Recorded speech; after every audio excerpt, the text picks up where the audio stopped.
If you want to help out and support the channel, there are a few things you can do. Go check out Flipside Gaming and use the promo code VOIDMAGE in all caps. This will get you 10% off all orders $10 or more. And if you go shopping on tcgplayer.com, go use my affiliate link in the description below. That way all purchases you make will go towards helping the channel. And lastly, go check out my Patreon. It's a more direct way that you can help the channel while also getting some more interaction. I appreciate all of your support. If you haven't already, subscribe and hit the notification bell so you don't miss any videos. Hello everyone, welcome back to another 10 underrated commander cards video. Going back to Throne of Eldraine, I feel like there's been enough time for me to get used to these cards just to see how they fare in Commander. To me, what makes an underrated card underrated in Commander is expectations. It's also a bit of reputation. I mean, now that Throne of Eldraine has been out for a couple months, we've had time to see what really works out in Commander, especially with Commander options. I don't think anybody's going to argue that Kenrith or Torbrand are underrated. They have seen a bunch of play and a bunch of decks built. But let's start it off here with the very first card, Linden, the Steadfast Queen. I think most people have reached this consensus that white is probably the worst color in Commander. While you do have probably the best removal, you lack just about everything else. Card draw, ramp, it is almost non-existent. You at least want to capitalize on the few things that white does really well. Aside from removal, you also have life gain, which again, nothing super special. Life gain can be pretty dangerous if you're in Orzhov colors. Linden offers you a way to fool around with life gain in just mono white. This can be pretty powerful with cards like Archangel of Thune. You are going to be gaining life off of a trigger, and it's going to trigger for each white creature attacking. So if you have other things like a Johnny's Pridemate, cards that reward you for each individual life gain trigger, you're going to get more power and toughness, you're going to get more counters, and it can get out of hand pretty quickly. Still pretty tame, but something that I think is interesting enough in mono white. It's not just an equipment strategy or some kind of token deck. I do think that Linden actually offers you something different enough to encourage players to choose mono white for a change. And then number 2 is Harmonious Archon. Now this is something I have to talk about real quick. With mythic rares out of sets, if the mythic doesn't really do that well or if it doesn't see a lot of play, people are quick to say it's overrated just because it happens to be a mythic. But to me, I don't really care about rarity. It's about the reputation more than anything. I think there are plenty of cards that just don't see play because people haven't associated it with Commander, not just because it's a mythic or a common or anything like that. Because what happens is people see a really powerful legendary creature and suddenly they just go anywhere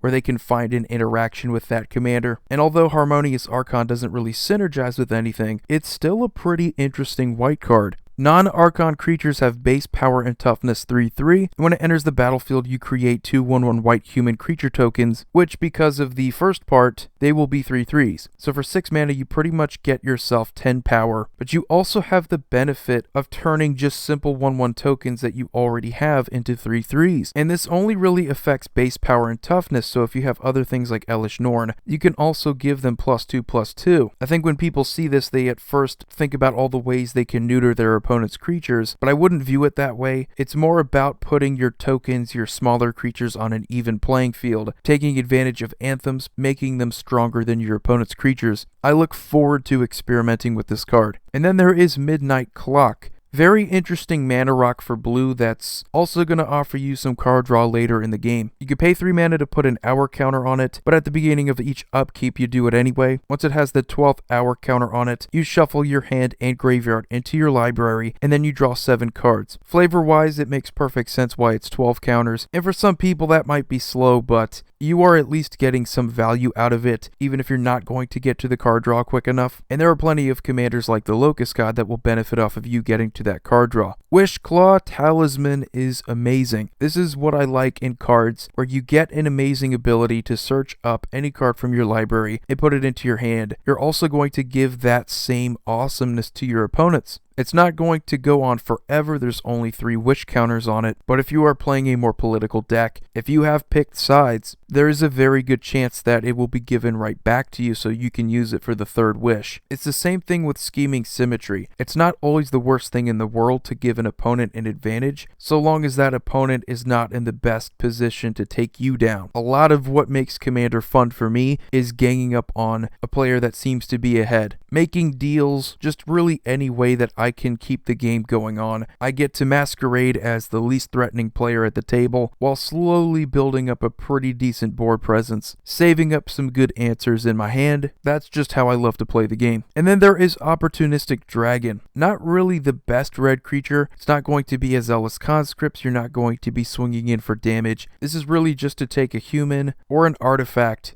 and pretty much make it useless. It is until Opportunistic Dragon leaves, which is a bit longer than most other cards that do a similar thing, even if you do get to use their abilities, even if you do get to attack with them. The point here is to kind of treat it like a Fiend Hunter in red, where the goal isn't to just steal something from your opponents and then swing at them with it. It is to deal with a problem creature by effectively making it useless, at least until they get rid of Opportunistic Dragon, which is a bit of utility that you don't always see in red. Usually something like this is treated like an act of treason, just an interesting looking creature in red. And then there's Gilded Goose, which is pretty much a worse Birds of Paradise. The whole food token interaction thing, it's pretty bad, but for decks that really need the mana fixing, Gilded Goose could probably be a long-term solution. I say long-term because right now it's technically in standard and it's a good way to get some mana fixing, so it's going to be at least a few dollars. When the day comes that Throne of Eldraine is no longer in standard, I don't see this competing well with Birds of Paradise, where that card could be at least $6. I don't see this long-term being much more than a bulk rare. That being said, a bulk rare is still sometimes a very good budget alternative.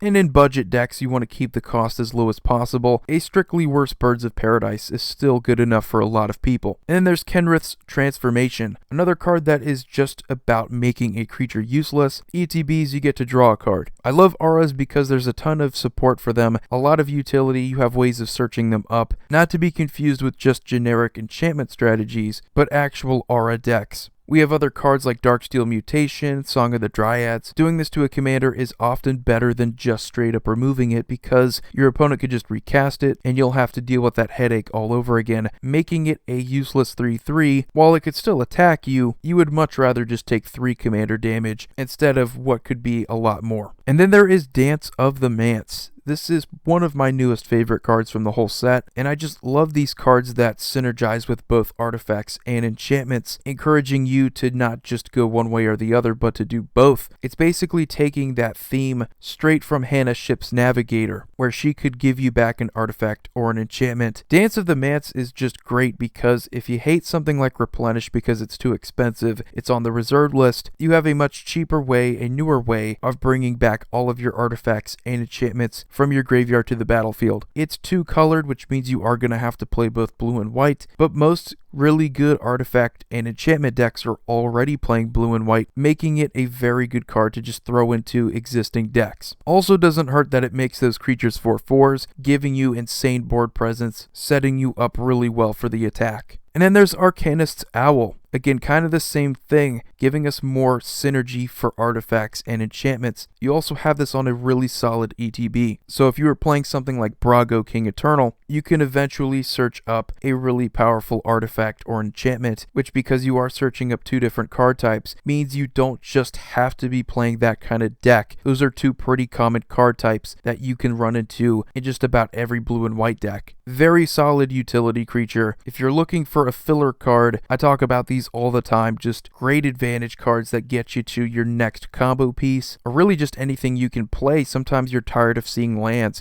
and these cards are perfect. And the last card is Covetous Urge. I love these 4-mana hybrid cards from Throne of Eldraine because they all just seem to be really solid advantage cards that are going to be long-term budget alternatives for a lot of good cards. With Covetous Urge, you can pretty much just steal something from an opponent's hand or graveyard and cast that card for as long as it remains exiled, giving you the flexibility of using whatever mana you want to use to cast it. While it may not be a bribery or anything that can just put something straight out onto the field, Commander games tend to be pretty long, and given your choice of opponents, most likely 3 of them, you are likely to run into some pretty powerful cards. Is really good because it could be a board wipe, something you really need, anything that's situational. Covetous Urge, I would imagine, is a very solid problem solver, giving you a second use out of your opponent's spells. But anyway guys, that's going to do it for this video. Let me know what you think of these 10 underrated cards from Throne of Eldraine. You all have a wonderful day. Void here signing off. See you all next video. Just wanted to say thanks to the patrons who are supporting me on patreon.com. Go check it out. There are different tiers with their own rewards. One of them is having your name in the credits of my videos. I know it's not much, but it's something that I can do to show my appreciation. Thanks again, and have a good day.